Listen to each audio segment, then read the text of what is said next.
Welcome everyone to the Special Collections Program, Farm Labor in Pleasant Valley, Iowa, from the 40s to the 60s.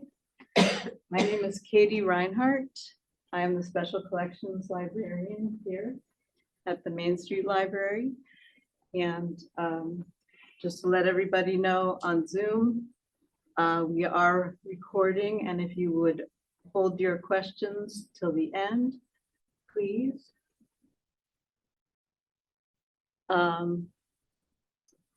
So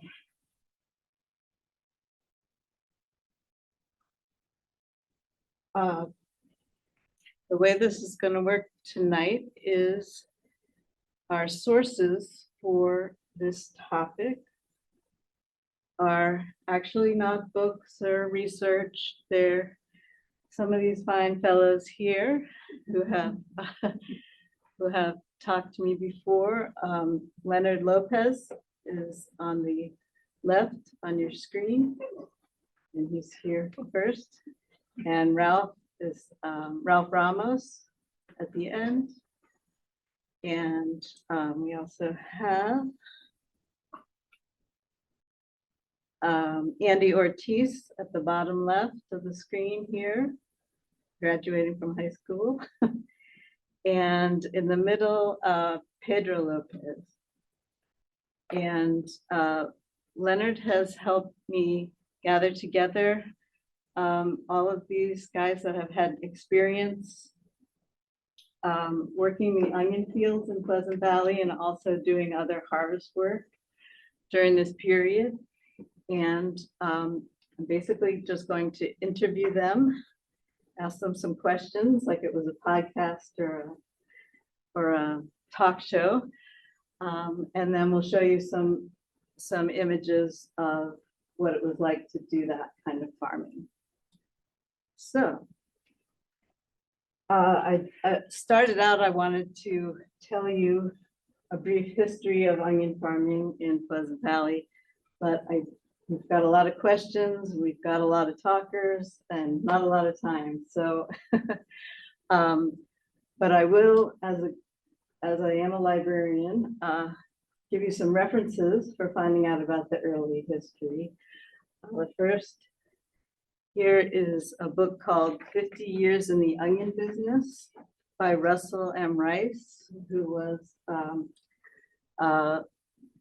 very active and inventive onion farmer in Pleasant Valley, and he was the unofficial historian for Pleasant Valley. And John Shutter was nice enough to lend us a copy of that book. So we're using it for the presentation, and we'll also have it available in special collections if you'd like to take a look at that. So Russell Rice preserved history in not only in the book, and these are some of the photographs he collected. This one's from 1902 of the onion harvest. Here's some others from the teens. And then he also had an exhibit at what used to be called the Bettendorf Museum. And so when the family museum took over the Bettendorf Museum, they collected some of the materials that Mr. Rice had collected and a lot of the photographs that he had taken, and they put them up on our shared digital exhibit on the Upper Mississippi Valley Digital Image Archive.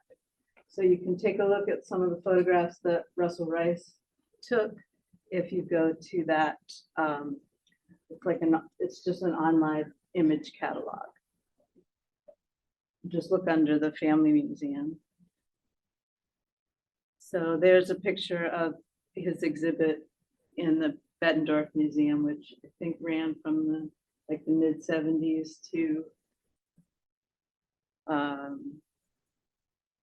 I don't know, sometime in the 80s, I think.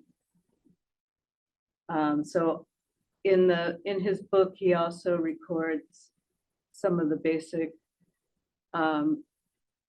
facts about this group of onion growers who did a lot of experimenting in the teens and the 20s, and they even engaged, they even gathered together into the Scott County Onion Growers Experimental Association. So, and then he also includes newspaper articles that were published locally. We, of course, also have access to those in special collections on microfilm. So, and this book really talks a lot about all the different machines that were developed to help with the growing of onions. This, I think, was the only one that was patented. Fred Shutter and William Hartz's an onion set planter, and we'll explain about onion sets later. And all of this was summarized in a nice book, a nice little paper that was given at the Tuesday Club, which was a women's literary society that's still going on here in Davenport. So you could also read about it in the Great Pleasant Valley Onion Mystery. Not sure what the mystery was. It's just a history by Ida P. Hoffman. So you can come in and read that. And she gives some more of the basic information. The first shipment of onions to St. Louis from Pleasant Valley was by a guy named Isaac Hawley in 1836. So the book by Rice and the summary talk a lot about what, from the point of view of the farmers and not so much from the labor force. But Janet Weaver, who's part of the Mujeres Latinas project at the Iowa Women's Archive in Iowa City, part of the University of Iowa. She has done some work, and so we do know that there was a woman named Mary Terrones. Yes. Mary Ramirez Terrones, who did negotiate in the late 30s with the Pleasant Valley farmers for good wages for the Mexican workers, Mexican American workers. So, and it's a little faded, but to set the scene for the period of the 1940s, this photograph is from about 1944, and it appeared in the newspaper. It was part of a newspaper report that said that there was a big labor shortage, and of course this was during the Second World War. So that's pretty much the news for the 1940s, is that the farmers were looking for a lot of help in doing the harvest. So, and then to situate us geographically, this is a plat map of Pleasant Valley Township in Scott County. And that's the lined area shows the Onion District. That's a map from a 1911 article. And this is probably the clearest source.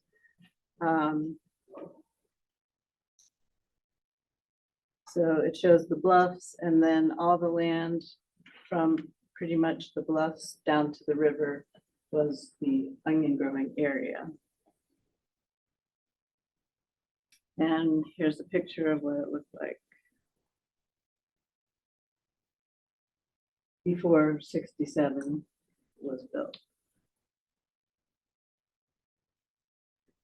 And those images came from this source, The Onion Industry in Pleasant Valley, Iowa, published in 1925. So this is another good source that gives you a snapshot of what the industry looked like in the early 20s. So let's get right to some of the questions.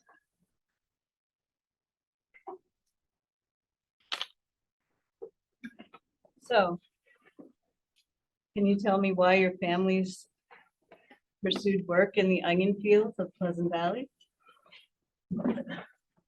Mostly it was to supplement income. If you wanted to actually get something done, I would say that a lot of families were large, so you had a lot of workers. And the reason I think was just so they could better themselves. Also, the kids, we used to go onion topping, like they say, from June until about the middle of July to make money for the fiesta. Every year we had a church fiesta. And that was one way for us to earn enough money to enjoy ourselves. And our parents didn't have that much money because, like he says, the families were large. There were 7 of us in our family. So, you know, the little extra money went a long way. Yeah, we actually worked the crops from, like he says, June clear up to September. I mean, it was onions, tomatoes, strawberries, you know, just everything. Yeah. Green peppers, wherever there was to pick. According We to Testament. picked. What's that? According to Testament. Oh, yeah. According to Testament. Yep. So actually, we're going to talk about first just the onion farming, and then we'll have more time for you and Leonard especially to talk about your experiences with other kinds of crops. So my dad, he actually lived here in the 30s, and he told me he used to go out and work in the onion fields. He had a car so he could take people, and he charged them money to take them out to the onion fields. This was before there was any bridges other than the government bridge, so that was the way he had to go through Davenport to get to Pleasant Valley from Rock Island. And so he knew that process. So when he lived in Michigan in the 40s, that's where he met my mother. And so when he moved down here in 47, brought the family, he knew what he had to do. He had to put us to work. Well, we weren't old enough to work yet, but the older ones were old enough to work out there. So he didn't have that good a job, so we needed to supplement the income. And also, some of you also had parents who were experienced already as farm workers. Right. So how old were you when you first started working in the onion fields? I'm gonna say I was around 5 or 6. And, you know, there was no child labor laws then, so we kind of got drug into it. And yeah, I wasn't very old. Yeah, I was, like he says, I was 5 or 6. Wow. We used to take the onions out and set them out for our parents, you know, my mom to cut them. That's how I started till I got older. It was about the same. Yeah, I was about the same age. I recall the first time I worked that I can recall working for Frank Clemens and picking green beans, and he didn't like the way I was doing it, so he told me to get off my field and go wait on the side here. And so I felt kind of bad, but it's just the way it was. So it was your mother's or other female relatives that would that would go with you? Yes. And were they the ones who primarily did the work in the field too?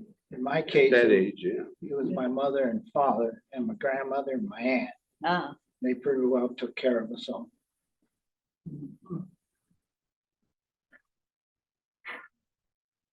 and that, but there were some men and women who worked full-time who also, My parents worked full-time. My dad worked for International Harvester and my mother worked for Buddy Al. And somehow they got worked in their schedule to go to the onion field with us. so would they work like a late shift or? I believe my father worked third shift, so he would come, take us to the fields, build the truck, and he would take cat naps, maybe at work, I don't know. Or at the field. Oh, Yeah, he was a hard worker. And my mother, she was, I think, on second shift, and at that time, there was a lot of the Hispanic women from the neighborhood that worked at Buddy Al. and you guys also told me earlier that sometimes people would actually schedule their vacation time from full-time work. So Plant shutdowns. and there were plant shutdowns. And then that's actually one of the reasons why we were able to go with as a family. Yeah.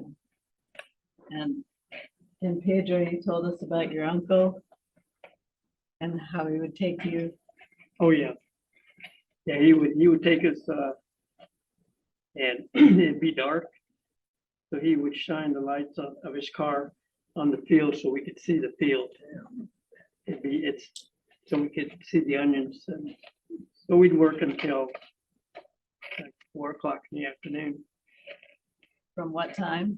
Like, probably 6 in the morning till 4 in the afternoon. Yeah, I can still remember going down past Alcoa and the sun would just be creeping up over the horizon. And that was kind of like what we timed it. So we get to the onion field with daybreak. Mom would bring a mason jar with coffee in it and bring our lunch. And well, it's just the way it was. We got used to that. The best routine. burritos ever. Potato and egg. and did you ever see the other Lopez? All the time. Yeah, Yeah. they had already finished a couple of them. Yeah, they had a few baskets already full by the time we got there. They're cheating, but So here are some pictures of Leonard's family when he was young. About what time is this? oh, geez. Oh, gosh. Maybe 51 too. Yeah. Was that down on 12th Street? 9th Street, Moline, that's John Deere Wagon Works in the background, that big building back in the background. Yeah. That's John Deere Wagon Works. You can see the letters. Yeah, you can see the letters. Yeah. And there's another photo. Baseball. Oh, that's a Yeah. good one. That's me holding the ball. Where's Louis? Which one's Louis? That picture was taken in front of Carmen's jewelry store. Oh, okay. Leonard, is that Louis in the front? Louis behind me. Okay, That's there you go. Now I the know. Lopez's later. So you had, what, 6 brothers and sisters? Yes. Yeah. Actually, we had a half brother and half sister. They went out to the onion fields with us too, and they were just older than us, so they were just bigger. And there's your mom, who's She kicked them on the out. left. My mom's teaching a daughter-in-law how to make tamales that day.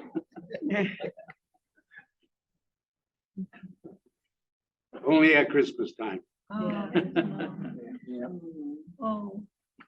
That's my mother and my aunt, and well, my other aunt and my sister in the blue. Mother sitting down, and those ladies were some of the hardest working ladies that I knew.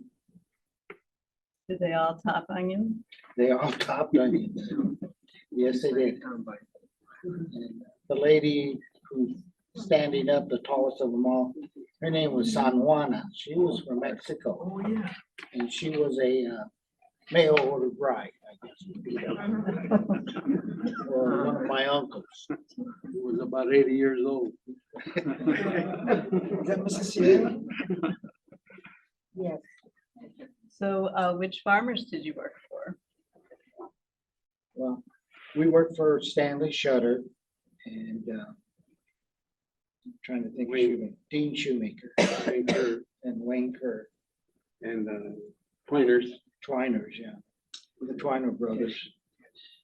They were a black onion grower family.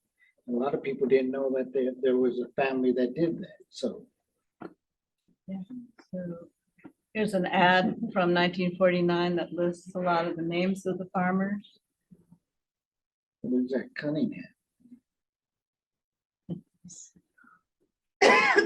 Some of those things are very familiar.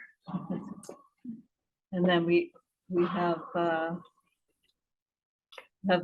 couple of photos from Russell Rice of Stanley Shutter, and the Shutter family was probably they were called the Onion Kings of Pleasant Valley, so they were the most well-known, most active, yes. And you all worked for them? for Shutter? Yeah, we all worked for Stanley and Kerr, Messer, Shutter. And then, I don't know who this is. All depended on who had the bigger onions. Yeah. We went from the bigger onions down to the smaller onions. Yeah, We always worked for Wayne Kerr and Chester Dodds. just, I think that's Dodds on the left, yeah. And this is Messer. Myra Messer, yeah. Then the rest of the farmers would come over and say, are you coming over to our field after you get done? Yeah, so that's how it worked. Yeah. They would just, Yeah, whoever, they'd come over. whoever got you first. You coming over to our field? And here's the Twiners, which is in the Twiner family. Not very good ones, but yeah, they were the only African-American family that. I think there was a McCrae's, or you the said? McCrae's, There was a yeah. McCrae's too. Was one of the Twiners, Dennis? Mhm. Yeah, Yeah. They were related. so what did you and your family members do to prepare for a day at the onion field? Make our lunches, Yeah, That's- what was in your lunch? tacos. Anything we had the night before, you know, that's what we call tacos, Bunch of top- leftovers, is what it was. Yeah, You Eggs and got up beans, early enough, you had Yeah. a breakfast. Yeah, coffee. eggs and bean tacos. Yeah, I was more plain and simple beans. Eggs and If bean you had, tacos. you had eggs, fine, Yeah, oh, yes. Potatoes and eggs, Yeah, potatoes in that there. was good. Hot sauce. Little hot sauce. but yeah. and so what did you need to bring with you? Brought our knives, maybe a hat. Wanna File. show some of your props there? Yeah, well, I brought a couple props that I thought maybe this knife belonged to my mother. It's an old onion knife, and if you notice, it's pretty bad shape. The rivets are gone and everything, but basically, in one of those pictures, you saw a guy ready to top onions. It kind of looked like this one. Then I have another one here. I want you to notice they're all wooden handles because no plastic at that time. And I always liked a smaller blade because you could actually work it faster and do the same job as one of these. And gotta watch out for your fingers, of course.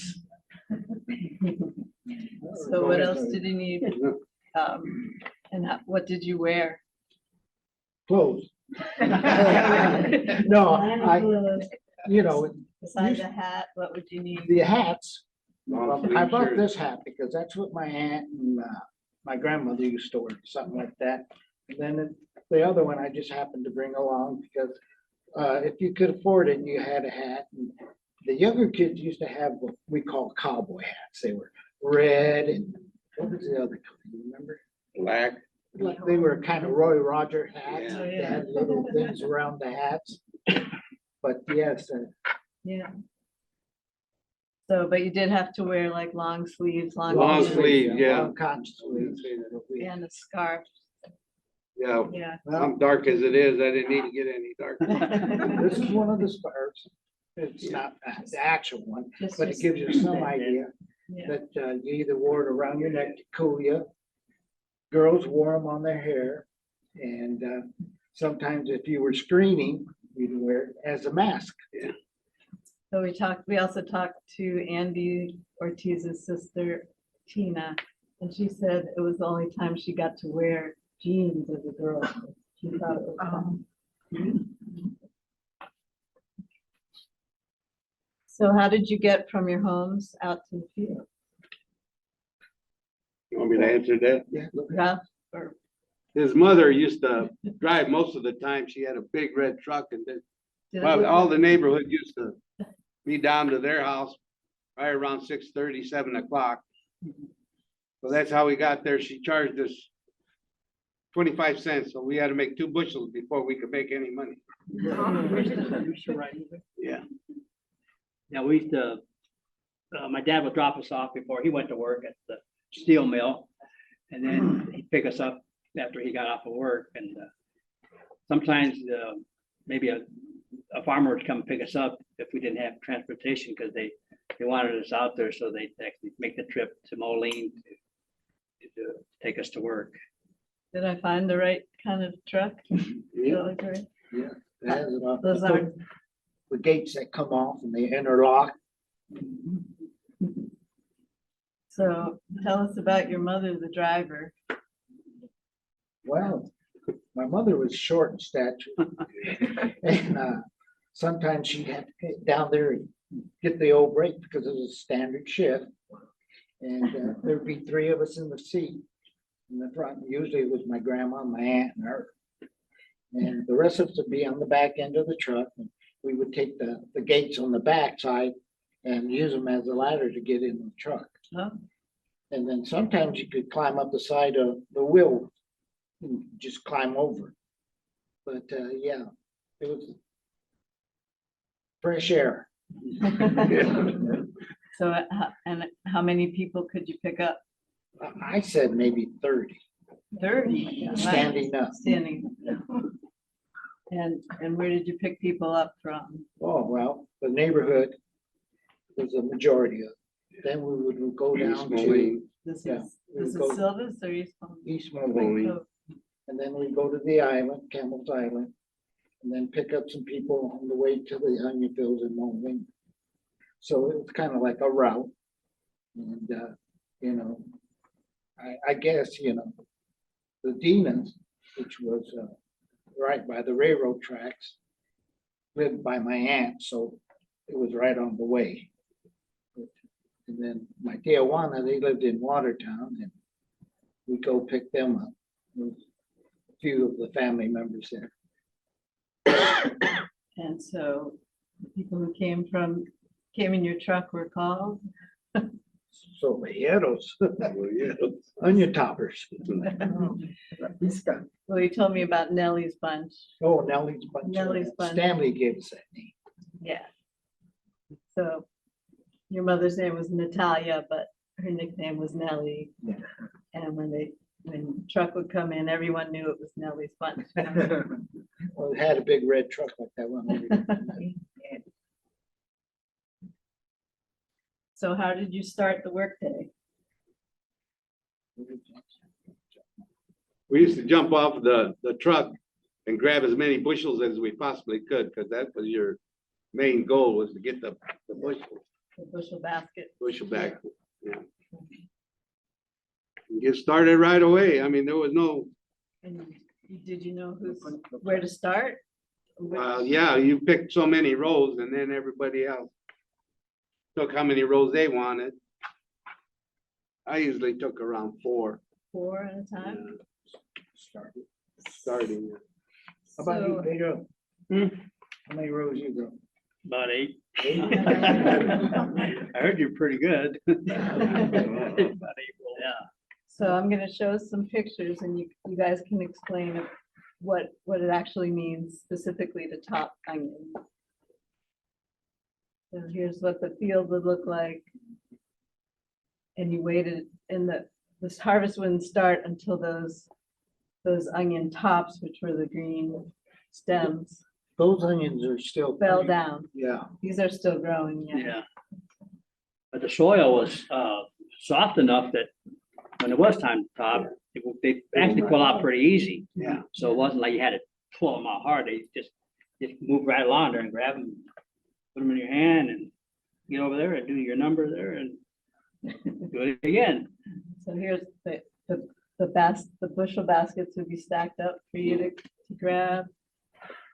And then this is onion topping in 1930, 1957, and 1989. So it didn't change too much.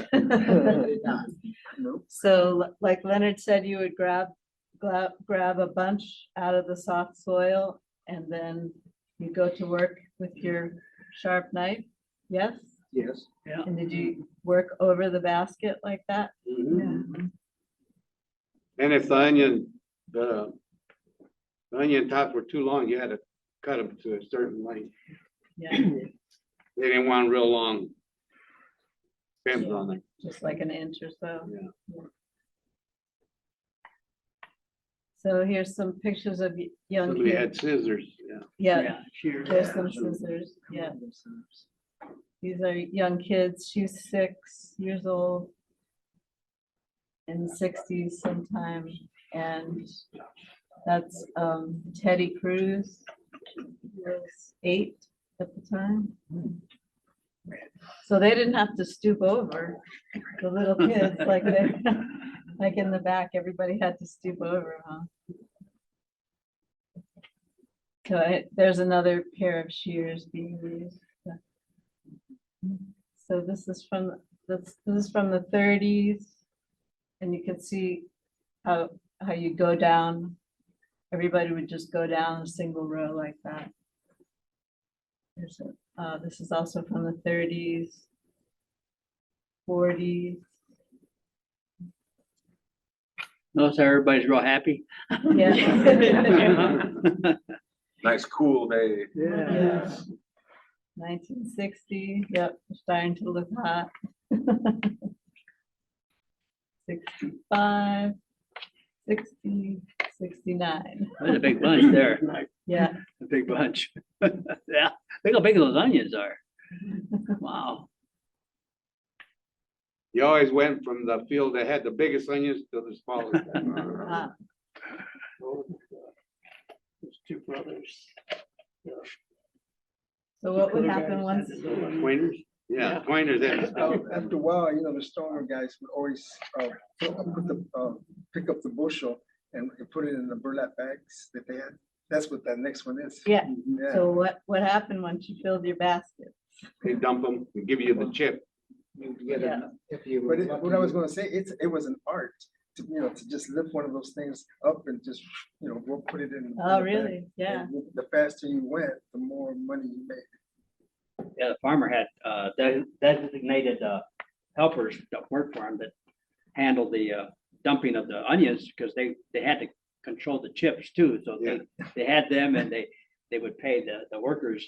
They would give the worker a chip. If he had like 4 or 5 bushels of onions, he count out 5 tokens and handed to them, and they were considered, cashed in for that time. Then he'd come along and the helper would dump them in the gunny sacks and empty the baskets, and then you move on to the next person. So It shows that's a up. dumper here. Yeah. They make a straight roll and then they would come by with a tractor, whatever you call it, and then they'd load them up, Okay, so get them ready for screening. So there's another picture There of you go. the dumper. Mhm. And then here's some of what the tokens. What did you call them? Tokens, chips, Chips, Dinero. dinero? 12 centavos. Looks like we lost them though. Yeah, I'd like to cash them in. It's still good. So, yeah, we have, you can look at them later. We have some examples here that Frank Juarez kindly I brought. can still remember. Anybody who's here, if there's enough, up there in those white containers, we had permission to hunt the onion fields with our metal detectors. And, man, you guys some lost a money, lot didn't of. And we still got 8 of them yet. And I just brought about 100 of them right now, but you're more than welcome to take, up here when everything's done, you can grab what you want, just grab some and, yeah, I'll share them. You know what? I think that the guys that dumped the onions lost more chips than the people that earned the chips. It could be. That's my Well, theory. he bends over all the time, but he Yeah. had them in his pocket. Well, that's what I think. I think the dumper is the one that lost the chips, not the. I would agree with that, because if I had a pocket full, they weren't money until I gave them out. Then they're money, you don't lose them. But I would agree with that. So some of those chips have 25 on or 10. Yeah, What's 25.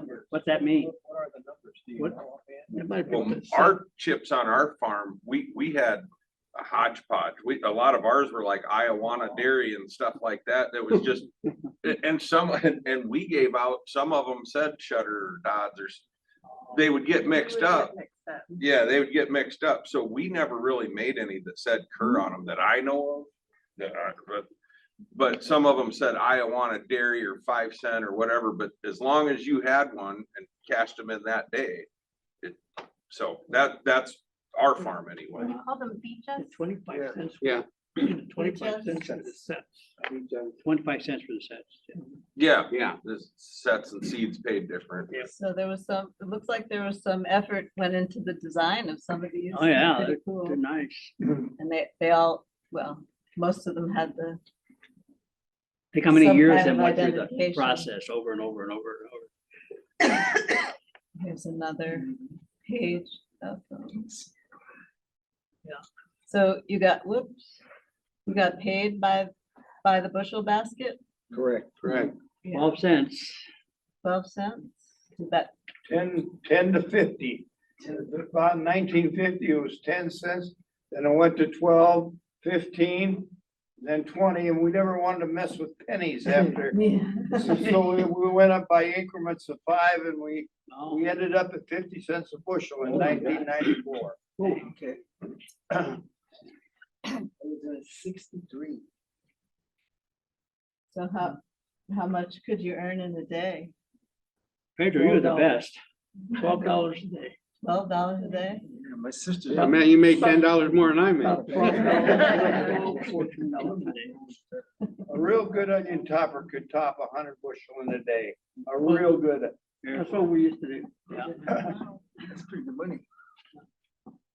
50 cents. Still got all your fingers? Me and my brother Joe used to compete all the time. Yeah. He was a year younger than me, so we would always, that's what made the day go by quick, because we was always competing against each other, see who was up the most. So it made the day go by real quick. What happened when you had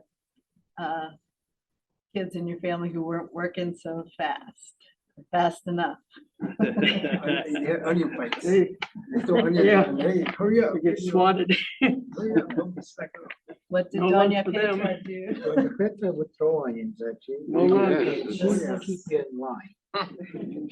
Couldn't even Somehow or sharpen another, your she- knife. You might be Yeah. 20 rows over there, but she knew you were doing. Yeah. If she was ahead of you, means you were slacking. Yep. So she turned around and take it. Grandma would, If she seen you sitting on a basket, there'd be an onion coming your way. It's pretty good. And there's one lady out there, when her daughter must have been talking or something, she always be yelling at her, Andele Maria, all the day long, like, okay, Maria must be slacking off because her mother's at her.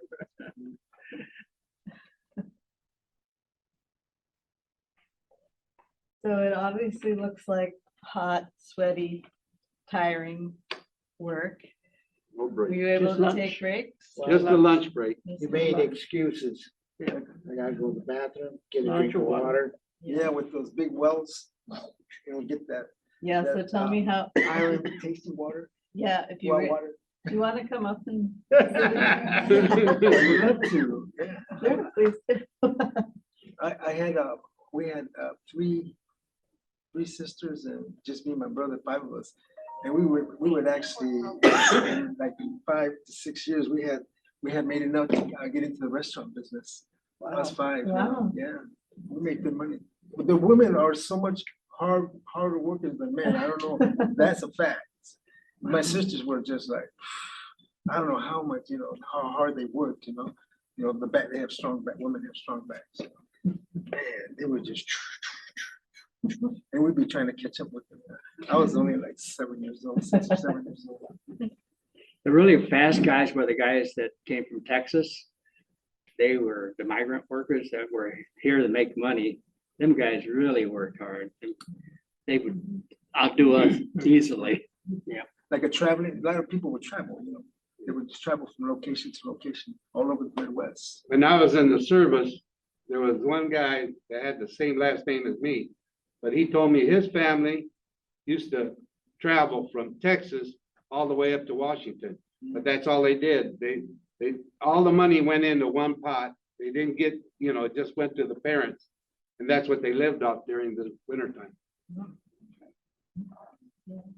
So could you take a break for heat if it was too hot or if you needed water? How'd you get water? They had a big barrel, I would say. Wooden barrel On the Yeah. trucks. with the old wooden spigot, Yeah, on the cowboy shows, you would see this. it was barrel well on the water side. too.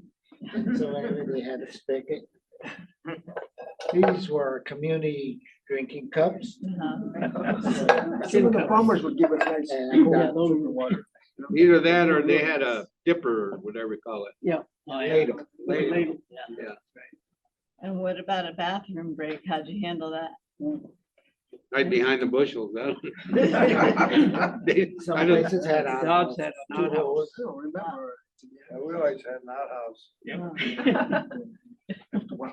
And we talked about the catalog You use the catalog pages. for paper. We Oh, always yeah. mailed a phone book. Newspaper. You used the yellow pages. Here's the robot. Here's the robot. So only a half an hour for lunch? What did you? Yeah, I was right in half do hour. Yeah, About that. The Valley Inn, that's where everybody used to go to. That's where our, tell me about that. well, It's still there. we'd eat our lunch on the side, across the street from the Valley Inn. Ah. And there was a little store right on the corner, and we used to buy a pop there. Or go across, spend all our money over at the Valley Inn for chili and Down the road. hamburgers, yeah. Or down the road. Yeah, down the road, there was another place too. That was like going to McDonald's at that time. Now, we got bologna sandwiches if we're lucky. We didn't have to eat tacos that day. And so, no, we didn't go into the valley and we just sat across the street under that big tree. And There's rested. a tree still there. It might be, it's a big tree there in the valley, next, the one nearest the road. I think it's still there. It looks like it's falling apart, but it could be the same tree. So was the work more difficult for some than for others? Definitely. So, One and out is what we said. yeah, One bushel in your, that was it. yeah. One time we recruited some neighborhood kids to come with us and a farmer brought a truck over and hauled them all over to Pleasant Valley onions and boy, they didn't last long. So I want out of here. It was like anything else. You got used to it. The bending, the stooping, moving all the time, and it was hard work.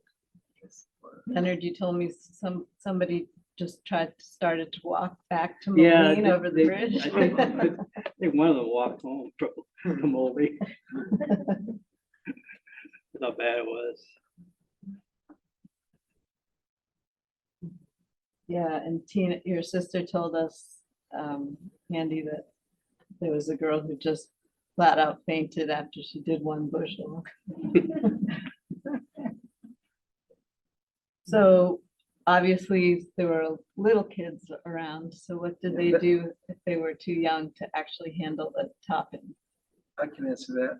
We were all the little kids under 5, they Yeah. would learn how to play baseball with the onions. And they would just, I was, play baseball. I learned, they would just, throw onions at each other, little kids, they'd be playing with, and just, just throw onions. And they all became good baseball players. I can give you some insight on what they did with the little children that were, 2, 3, 4. They would get them in the shade underneath the trucks.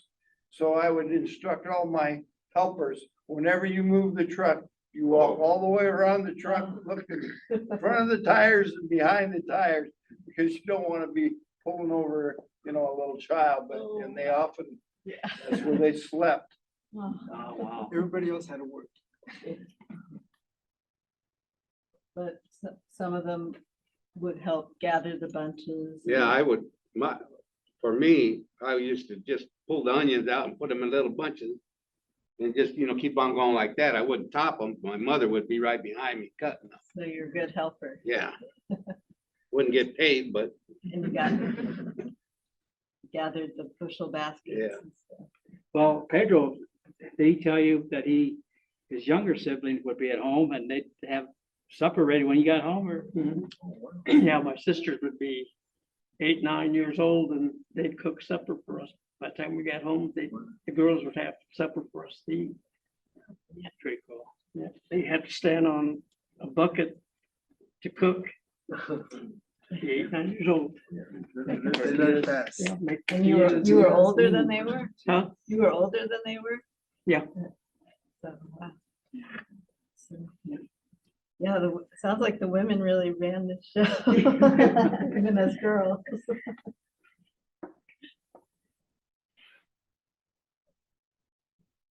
So, yeah, here's a picture. This little kid is 3 years old, I think, and he's gathering the onions. And that's his 7-year-old That's me, my brother. Yeah, same age. So when I think about kids with knives, I get really nervous. And besides possibly getting run over by a truck, what were some of the other dangers that? Well, you would cut your hands a lot, Yeah. because, you would be working so hard, or you would always manage to scrape one finger. And that's the hardest part, working with cut fingers, bleeding and blood all over. My That would be the grandmother hard part. would be like giving first aid. What she would do is cut an onion in half, and the juice from the onion take your wound. And, it would burn, and then she always carried strips of cloth with her, either a old diaper, flour sack or something. Those were the band-aids. Wrap it around, tie a knot, get back to work. or she'd throw an onion at you. So the onion juice could actually help with the healing. Well, like anything else, you started out with a small bunch until you got better. Yeah. Or older. Yeah. Good or answer. older. 2, 3 onions at a time, and then you just kept working up. You had to stay sharp actually doing this work, because it's real easy to cut yourself. I had a real bad cut here doing this number down with the knife, but yeah, you had to stay awake or you could hurt yourself real easy. I still got a It was- scar on my finger. I remember it was 2 cuts, one from the top and then one come from the bottom, and that's it. Boom, boom, boom, boom. 2 That's cuts. pretty much it. Yeah. And There were then, more cut fingers from dull knives than there were from Yeah. sharp knives. Yeah, I was gonna say, so you had to keep the knives sharp. Yeah. And you used to sharpen all of the knives for your family, Pedro? Yeah. Did you do it this way or? Yep. Isn't File. it sharpened, I think? Yeah. Well, that's And a the, modern day way. But Oh. my grandfather, Yeah. just like in the movies. and you had sharpeners on the, I think Larry used to do that too, didn't you? Yeah. We carried files. Yeah. pile, yeah. Yeah. And didn't someone have a Larry grinder? used to, Yeah, Grinder wheel? one of the Dodge trucks had a grinder on the side. You crank it. Yeah, it could have been Jake Dodds, because I don't remember Uh-huh. ours, Chet Dodds having a grinder. I think Wayne did too, your dad, or your I don't remember. I think We they had only- one in our shop at the, back up at the farm, but I don't remember if there was one out in the Yeah, I think field. they all used to help, sharpen our knives. I know, what, like I said, there was a belt driven grinder in our blacksmith shop that we would do, of course, on our end, we had to keep our hose sharp too, because we'd walk them rows. No, but they used to do it out in the field. Yeah, that I'm just saying, I don't remember that part.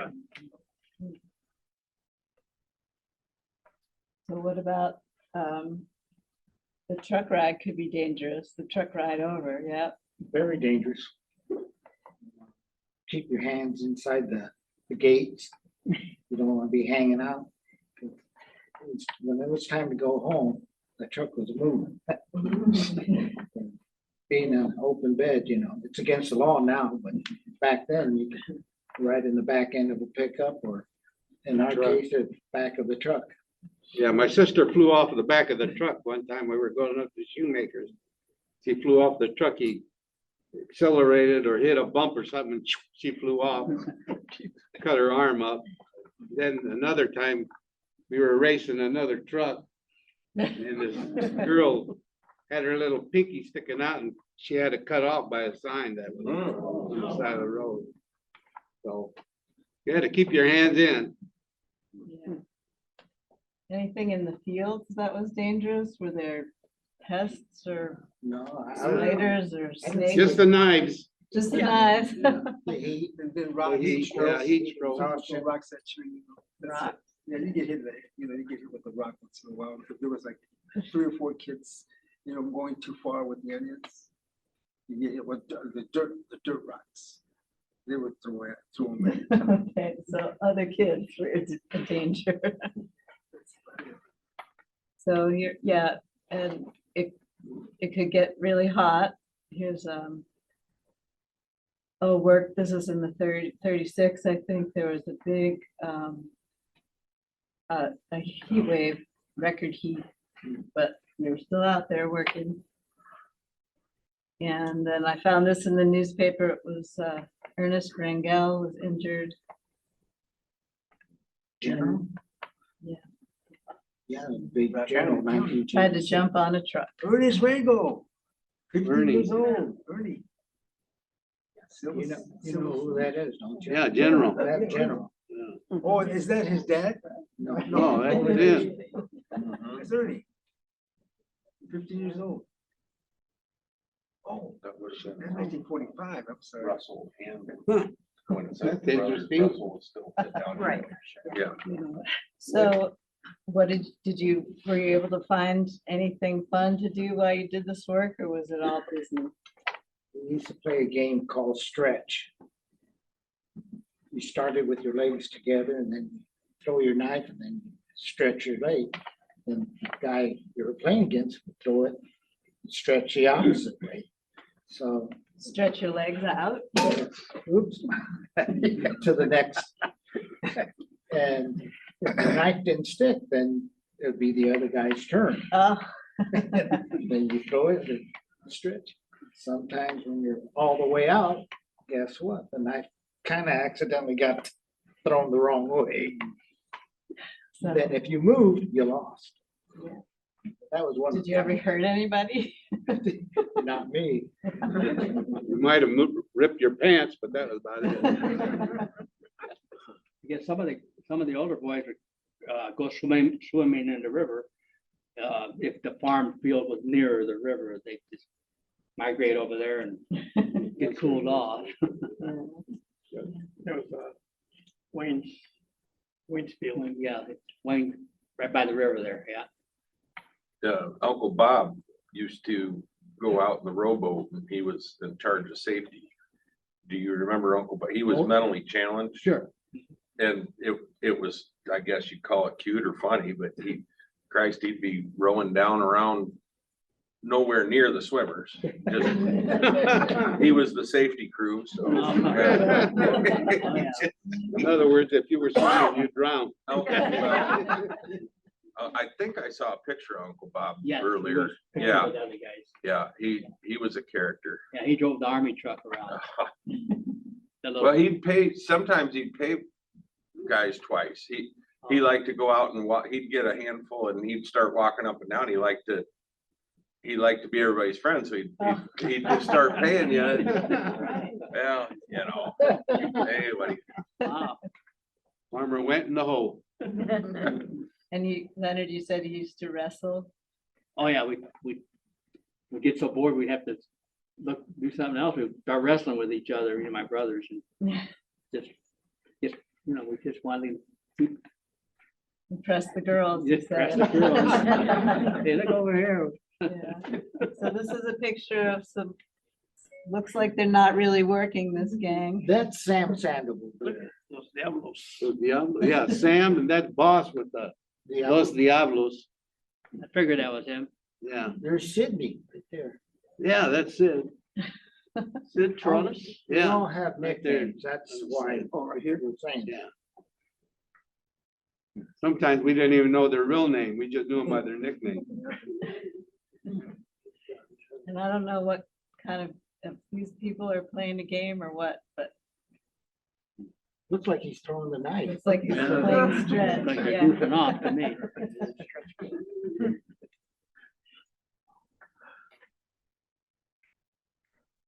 Seen it from way back. So who did you work with? Did you get to know other toppers that you wouldn't have met otherwise? In our case, it was also mostly all neighborhood kids, relatives. But there was some kids from Leclerc that, you know, we didn't know them, but pardon the expression, but they were white kids. And there were some kids that came from Panorama Park that worked there.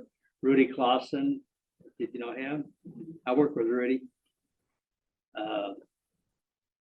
Russ Hart, yeah. Yeah, there was other people that lived in that area that would come out there and work too. And yeah, we got to know quite a few people out there actually, you know.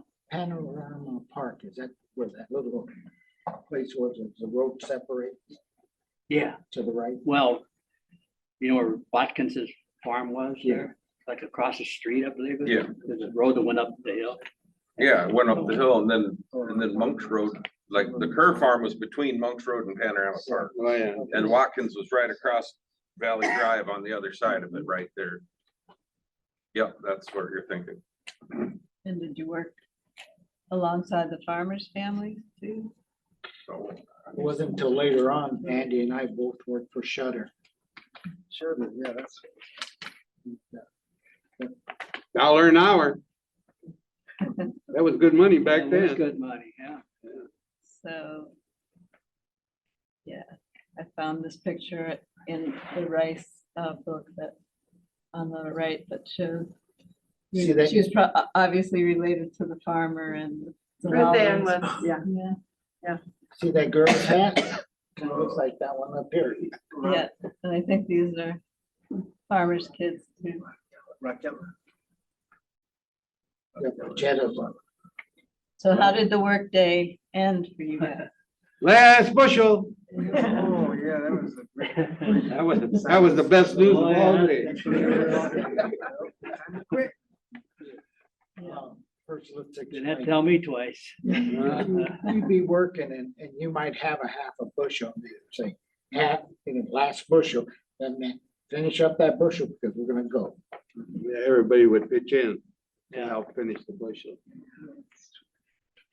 So, And the best part of the day was getting paid. yeah. Yes. And we already talked about how much you could make in a day. Yeah. Different at different times, right?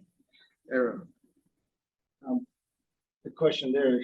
So what is the typical onion season last, about a month at the most? Probably, yeah, usually start of the 4th of July and to the 4th of August. You'd be, you're talking just topping season, you mean? You're right. just the topping. Yeah, yeah. So what did you do with the money that you earned? Went to- Money we went to the family. saved for the Family, The church fiesta. for the church fiesta. I'd say for shoes, for Yeah. school. We see about $1 a day. We had a little neighborhood grocery store, Yeah. Yeah. so we About would it. have our money, we'd go buy pop or ice cream, candy bars.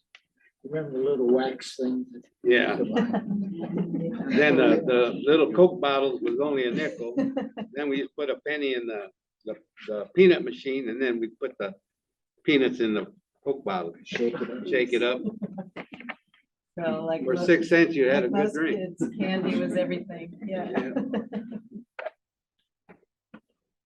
But seriously, you also saved it for, Yeah, for the fiesta mostly. and so what happened when when you came home? Took a shower. Shower? My dad would take a bunch of us Oh, swimming yeah. in the canal. Canal or Hampton. The Hennepin Canal? No, Hampton Oh, River, Hampton. the Mississippi River. Yeah. They had a beach there. It used to be real called nice. Hampton Beach. Yeah. A lot of people used to go there. Now they got it blocked off and they put a bunch of condos there. Yeah. Like Dogtown in Rock Island. Huh? Dogtown in Rock Island was by the river. But the Mexican neighborhood in Rock Island was called Dogtown. I guess because everybody had dogs, but it was right by the river, the beach of the Rock I Island. never heard of it. Me either. All the Mendozans, and there's about maybe 50 families. I'm trying to do some writing on them right now. In Marysville. Most of Mendozas that are still, know everything about it. So I played baseball, so that for the school team, and so when we had games that night, I'd have to hurry home, get cleaned up and get to the ball field. That was a big priority too, getting to the ball field and playing ball. That was what we like to do. Tell about hiding in the truck when you went over the bridge. Oh, yeah, we'd come home from working in onion fields, we'd be so dirty that we were so embarrassed that the toll taker would see us all dirty and nasty, so we duck in the back seat as low as we could, so the toll taker wouldn't see us in filthy condition. Back when we were kids, as we crossed the bridge, we'd always have onions and we'd always toss to see who could throw the farthest. It was 15 cents, 15 cent toll. The Moline Bridge was anyway. The Rock Island Bridge, I think, was a quarter. Dime. Dime. So was it hard to get like rid of the onion smell? Did it stay with Yeah, you? yeah. We'd be walking through the fiesta and people would start crying. But, Never yeah, got rid of it. the onion smell kind of stuck with you. And you couldn't take a shower at first, right? You had, Even with a shower, you couldn't get rid of it. yeah, but didn't, most of you told me that your families had to heat the water on the stove and take a Correct. bath Yeah. first, right? Yeah, we had to heat, my mom had to heat water on the stove for us. Yeah, Share the belly stoves. We used to heat the water. And the younger kids were the last ones to take a bath. I mean, we just had a tub in front of the Yeah. stove there. So they stayed the dirtiest. Yeah, we got the dirty. And you must have eaten well. Well, I Must have tell been you, hungry and. pork chop, you couldn't even. Really, Yeah, the dog wouldn't even want the bone after we got through with it. and you slept well too, I imagine. Oh, yeah. So Well, was it- we still had time to go out and play. Yeah. We played till, 10 maybe. Yeah. We had a bunch of Mexican games we used to play. Red Rover, Range City Gate, Pinch a bear. Pitch the Bear, Spotlight Tag. Marbles. Our street was actually dark and somehow or another, those lights wouldn't work. We had 3 lights in the street. And we go down the street and it'd be darker. La Llorona. Yeah. So you're talking about the neighborhood in Silva's? Yes, Yeah. Hero Street. Hero Street.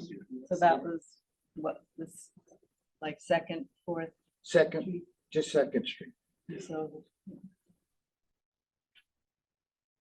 So, what about the next day? Would you go to the same field or would you, yeah, So you got it you just done. went till it was done? Yeah. You know, And if you cleared a field, you get rewarded. You get ice cold watermelon or a pop, one of the two. it's good. All you can eat. Do you remember any times when it was the weather or other factors interfered with the harvest and you couldn't work, like rain? The rain, the fields got muddy and then some odd reason we didn't have any traction, so there was several times where we were at Shuttersville and they had a little, what do you call it? Upgrade. And we couldn't get up the upgrade, so Stanley would go get his tractor and pull us up to the road. 67 wasn't built. Right. So did you have other ways to earn the money for the day or just that was it? Yeah. Yeah. Rains, and then this is a picture of Russell Rice. They're dumping the onions in 1951. They rotted on the ground. So do you remember that? I guess that would have been after you topped them though, right? Yeah. So you got paid. 51. 51. They're about 5 or 6 years old. Oh, Did they have crop insurance back then?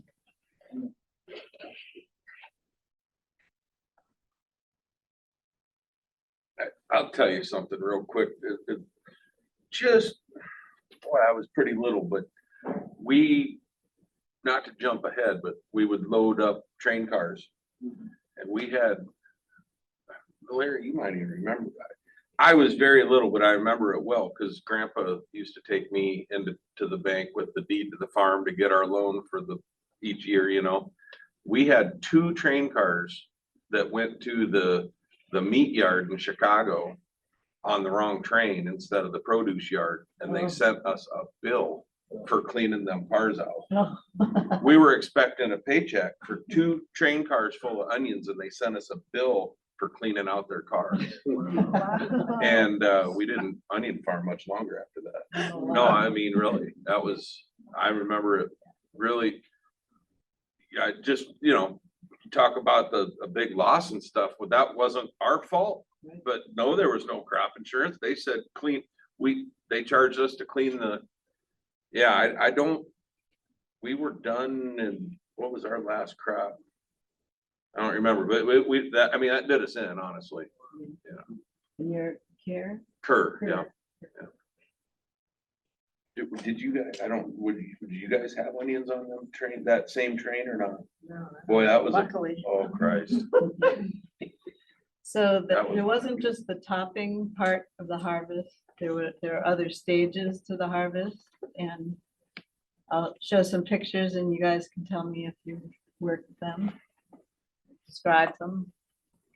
So the onions, after you top them all, but you they were in burlap bags and you just let them cure on the field for a They few would come days? with the tractor, pick Yeah. up the burlap bags, load them up on the flatbed, and then take them over right there. Is that what's happening there? Yes, Okay. then they take them over to the grate or the screener. Screener, yeah. Then they load them Oh, in. Did it by horses? bags. That was an old. That's Yeah. no- And so there were lots of different kinds of screen graders, right? They were, See the guy with the. there was cigarette? this kind was out in the field, and then these were automatic, these are mechanical ones. Yeah, that guy there with the cigarette in his mouth, he used to be a Oh, dumper that's for Dean. Sutter. but I That's don't Dean, that's remember his Dean name. Shoemaker. He said it's Dean Shoemaker The with the cigarette. cigarette. Yeah. You remember his name? No, I don't. Always had a cigarette hanging out of his mouth. So, yeah, so there were automatic I did not know. graders. Real well. Oh, No. What, so were these graders too? Well, I worked for Stanley more than. That was back in the early days where they screened them by hand. Stanley. So those would Later be on. out in the field. Oh, yeah. Yeah, later on, see, they put them in the bushels. Back then, I think they were orange, in the orange bag, then they'd weigh them, and then they put them on the truck to take them to the railroad cars. So that's a early grading machine in the 30s, I think. You know, me and Joe worked the screening, and I tell you what, that's hard work. I come out of there looking like Al Jolson. So that's my brother Dave, younger than me. And last year, my son Jason discovered this museum out of the Pioneer Village. It's got kind. Yeah. And he was amazed that he saw the machine that he worked on when he was 15 years old. That's ours. Yep. And he was dumping sacks in the Yep. top of the conveyor. And he's as happy as can be that he could see something that he worked on when he was a young kid. My dad and I took that out. I used to work for Scott County Park Oh. and Dad and I took that out there. Well, before I worked there, Dan Nagel's who we worked with, but Russell Rice built that grader Oh, did he? and that was our grader and we took it out there and I was wondering if that would come up because that's kind of neat. When I laid eyes on that, I said, that's weighing curves. Yeah. Because the motor up on top. Yep. I just remembered like I saw it yesterday. I'm getting a little choked up, honestly. Yeah. Yeah. I mean, it's so cool. So did you ever work as a grader? I did, yeah, You did too? yeah, with Messer. Yeah. Yeah. Yes, sir. I remember this. And that was that higher paid work? $1 an hour. Chopping? $1 an hour. It was $1 an hour. Tax-free. That's- Yeah. So, yeah, he pointed to the area that he worked at up on the top, off the trailer, dumping the stuff on. Yeah. So, oh yeah, so that's what, this is Joe Gomez Yeah, and Don't- that's what he's doing? no, I don't know what he's doing. Oh, okay. So there was the grading stage and then you go right from the grader into the bags. Those 50-pound bags. Yeah, the farmers' families actually took care of that business Yep. part of it, the Yeah, So in the bag. sorting them out and bagging them, sewing up the bags. here's some women in the 30s sewing up the bag. Farmer's bag. And there were different bags had different brands. These are some that Russell Rice collected or drew himself.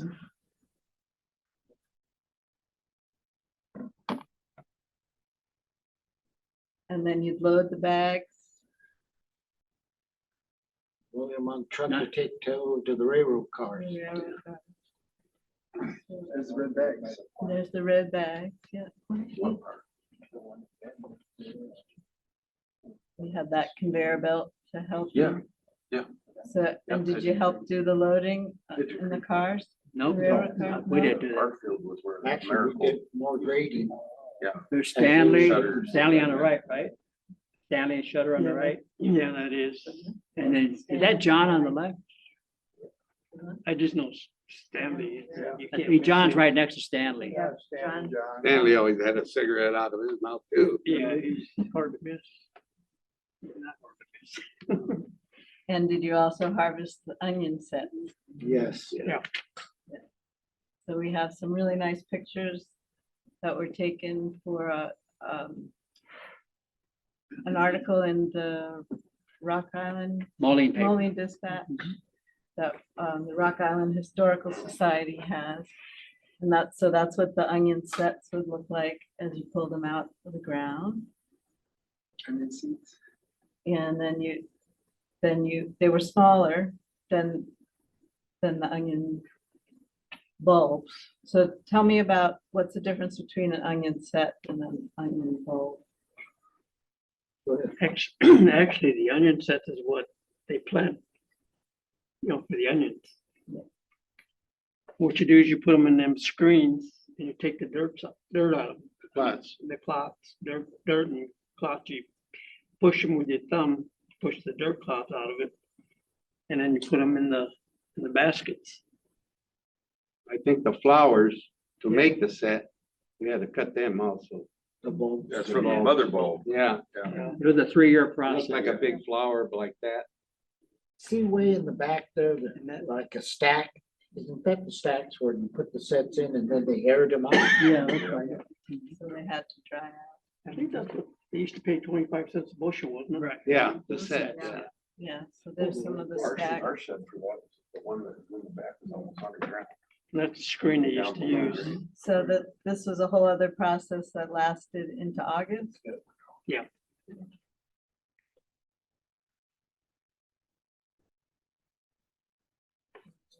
'67. 67. Recognize anybody? Probably were there. Yeah, And, oh, there's a close-up of the. yeah. We used to repair them with the set. They used to put the set in there. We used to repair the pallets Ah, for the next year. So the farmers would have their, those are Russell Rice's, I guess. The RMR Yeah, and W. there's Watkins there. Yep, Watkins, yep.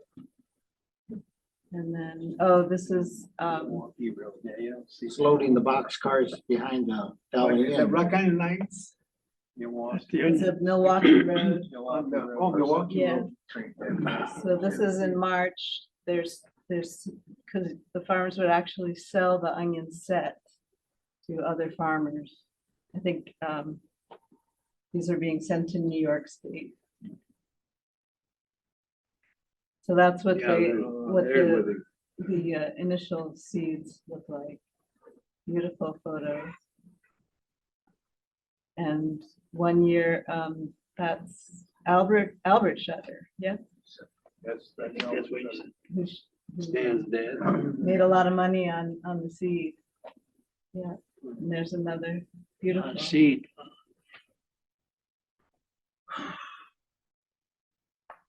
So did the farmers also hire migrant workers?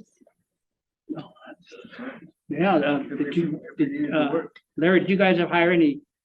Well, towards the end, there were a lot of from Mexico and Texas, you know, that really didn't speak much English towards the end in the 80s and 90s. I think you people were more in the 50s and 60s, 70s maybe. I said, But yeah, towards the end, you know, Yeah, They said no. we got a lot from Texas. I think it is. So who, Oh. what am I seeing here, Leonard? yeah, this family, this 1961 photo, the family on the, towards the left, couple got married during onion season there. And they were, my dad, mom made friends with that family. They were from Eagle Pass, Texas. And so I don't know how this picture got taken, but I don't know the names of the family over here to the left. But that's my little brother Gino down here, and then my mother in a polka dot dress, my sister Linda, my brother Louis behind her, couple of friends, and then my dad on the right. Where you at? Where you at? I'm not in there. No, I probably took the. Oh, you're taking a picture? Probably. He had the camera. Yeah, they stayed in that house, Ralph's house there that wasn't built, completed yet, that white Cape Cod looking thing, where he stored stuff in there. And that, was that used for the migrant family? Yeah, they stayed there in that house, yeah. So were most of the families that worked the fields of Mexican origin? would you No, say? they were from all From over. all over? Armenians, both John said they were Armenians, Greeks. so- Vietnamese, Family hired. towards the end anyway. Yeah. But, yeah, there was just some whole menagerie of people. Did you guys get to know people from Cook's Point or Holy City through onion topping? They were ahead of us, actually. We were West Enders. West End Moline. West End Moline. 1961. So we're running out of time, so I'd love to hear about how your families came from Mexico, but we'll have to save that for another time. Well, if you can imagine how long Illinois is and how long Iowa is, that's a lot of territory. Yeah. And most, you know, they were all migrant workers and workers from all over the world, you know, that did a lot of work. So when did you stop working the onion fields? And why did you For stop? me, when I got 18, they gave me a job in a factory, get out of that business. I did some corn testing about 5 years ago. Just recently? Yeah, I just went out there and in the rain, I probably almost died of pneumonia. And it was raining hard. You know, back then, there wasn't a lot of job opportunities, so I would say when I stopped, it was to get a job also. Me too. In manufacturing? Right. But you know, back then, you got out of high school and you got drafted. Yeah. So I was working at John Deere and I got drafted after working there a year. And these are some pictures from you, Pedro, your family. Oh, yeah, And this is when you came back after this is 1969 when you've 69. been in the service for a while? Yep. Yeah. And how did you feel when you saw the fields? I went back and I tried it. I says, nope. Ain't for me no Nope, more, I right? ain't gonna do it. I went back to work, my regular job. So then did you follow what was happening in the onion business after that? No, they just, they went out there, just did the onions and that was it. They didn't stick with it. I don't know, what that was 69. Did they go out there anymore after that? Oh, yeah, I ended up quitting in 1992, raising onions. Like I say, you people are all kind of in your 50s and 60s, you all spoke English, you know, where Yeah. towards the end, you know, it was any language, you know? Sign language. Yeah. Yeah, we kind of, I don't know. Well, you found better jobs. Yeah. Yeah, I didn't, I think that the relationship changed a lot, and I'm way younger at this, I mean, obviously, but I was a dumper for Stanley Shutter. Oh, I was a dumper for Stanley Shutter, and would it be fair to say, like, my family, at least we had more of a relationship? There would be like some of the Hmong or Vietnamese that were working for Stanley. I was pretty young and I'd be in a situation where I'd get a bushel basket with a nice layer of dirt in there or something. Yeah. And so I'd carry a bushel basket with me of onions that I'd have to dump some of theirs, and they would argue with me about how much they were getting paid. And finally, I just let them kind of have it, and all of a sudden they spoke a little more English than I thought. Well, you know, but I mean, there would be like a whole layer of dirt clods, like I wasn't gonna find that and stuff. But I don't know if, I guess what I'm saying is, I don't think my dad, when he was a dumper for his dad, was running into that kind of crap, you know? Maybe I'm wrong, I don't know. No, you're wrong. Yeah. There's still, people that Maybe were an doing that. accidental clod here. I never did, but I mean, I've known other There guys. was tricks, yeah. So we should mention that this was a kind of unique situation, that the farmers could depend on these, you know, second and third generation Mexican Americans to work in the field because you had the experience, but you grew up here. So yeah. One thing I might mention, they were reliable, they were honest, hardworking, so that was a plus. And farmers realized that. They didn't have to do much work. There it is, people, do it. So yeah, here's a few articles just showing that it was kind of petering out by, this is 89. That's a guy named Ray Arguello, and I think that's in the lights, Nathan Lights. Okay. And this was 92. And then Marvin Light. This was 99, I think. So, and then this is John Shutter is probably the only one left growing in Evan's garden.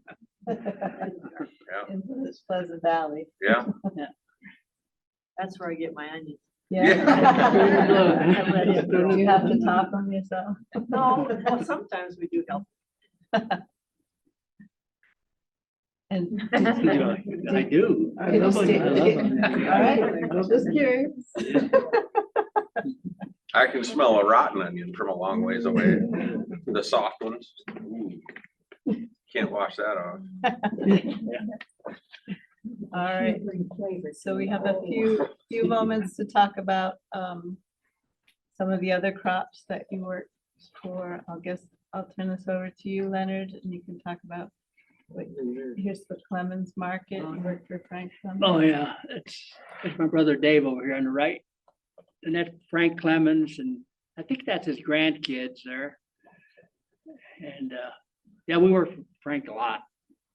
Growing, picking peas, tomatoes, Strawberries and muscat. strawberries, and some of the years at pumpkins. Remember the pumpkin field that Marv Clemens had out there at the Hart's Farm? You don't remember that? I don't. Yeah, we did that for the time he grew pumpkins, jack-o'-lanterns and stuff like that. Yeah, So this was a stand out, it was out on State Street? Yep. In Bettendorf? yep. So, and then, yeah, here's an advertisement for the market. And that's from his obituary. Right, our dumb old burrows. Yeah. So here's a picture. Are these the dumb old burrows? I don't know. But, so this is Frank with your brothers and sisters? Yes. Yeah. So he would, I don't know. You had a good relationship, right? Oh, yeah. He would let you ride in his buggy Yeah, there. yeah, he loaned us his ponies one time. Like we thought we knew how to ride horses. Real nice of him, but it didn't work out too good. And he would sometimes pick you up. Yeah, he'd Your come to pic- Moline pick us your up. brothers. Yeah. So here's some strawberries. It's from Marvin Clemens. Marv Clemens, yeah. I worked the strawberry field and they threw us out because we were eating more than. Could be a problem. Oh, tomatoes. Here's pumpkin. There's pumpkins. So here's tomatoes. So tell me about tomatoes. Oh, boy. Tomatoes, there you go. That's the tomato basket right there. Yep. Yep. 12 cents a hamper. Yep. H.J. Heinz. Chili sauce, right? For ketchup. That's another one that would stain your hands. Oh, God, yeah. And you couldn't get the stain off your hands. And it would, your hands would smell. Yeah. You know how And you you, got, and how you'd you go got to that school off? and your hands would be smelly. Onion juice. Put your hands in your pocket. So but your family, Pedro, worked the tomato harvest longer than just September. So you would be in Yeah. school and Yeah, we picked tomatoes, strawberries, chopped onions, everything, watermelons, melons. so the Clemens, would they send it? Yeah, this says they sold their That's Marv and tomatoes Frank. to Heinz and Muscatine. Yep.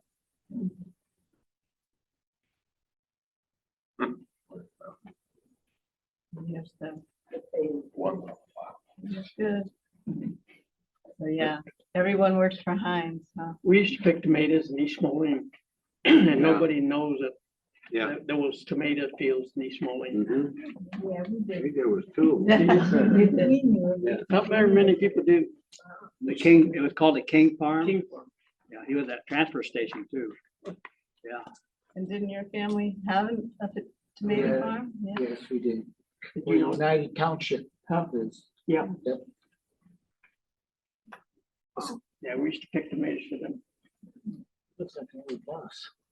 So they had to be picked in September before the frost. You know, excuse me, you know, Hank Navarro's, anybody knows Hank Navarro?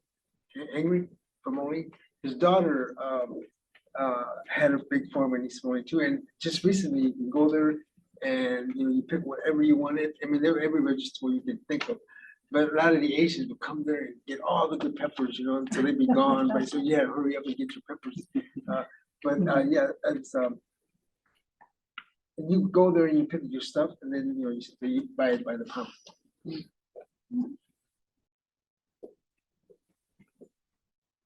I mean, this crop, we needed a lot more migrant workers or muscatine behind the family. They had a special school for migrant children. Yeah, they used to have housing for them. So, anything else to tell me about, other than onion harvesting? No. My dad always planted a garden. Yeah. A lot of people would grade it, he'd get mad. My grandfather raised a garden too, but my grandmother would get mad at him because he'd be giving away all the vegetables on the way home. Yeah, we harvested mint in Michigan. I think it was Michigan. We harvested mint. How you could smell it, smell like bubble gum. My mom always used to put that in soup. Really? That was interesting. Right, so we have just about 5-10 minutes for questions or I have a question. any other comments? Yeah. When you cleared an onion field, how long before they could plant in that same field again? Did they have to wait a few years? Well, lots of times in the fall after the onions were off, we would plant oats for green manure for the following year. And plow that under, and then we'd start, you know, as early in March as we could. That's, Following year. we were doing cover crops before it was even, now you hear about cover crops. Well, that's what we always did. Now it's a thing, you know, it's organic and all this stuff. Well, that's how we But always. it's a different season than Yeah. like a corn and bean farmer. We planted in March. Early March Early March. and harvested in July.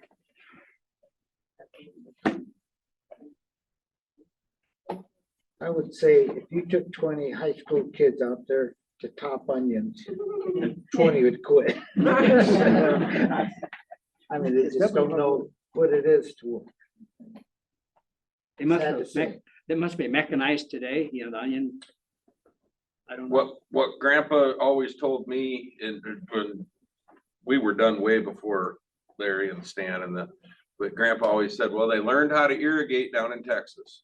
That's what that's kind of his way of saying, well, that we couldn't compete type thing, but that we didn't really get into the irrigation and kind of some of the farming stuff on our end, but moving them irrigation pipes and bringing up the water from the river and walking the rows and stuff. But that's just what I heard. I don't know how mechanized it is. I have no idea.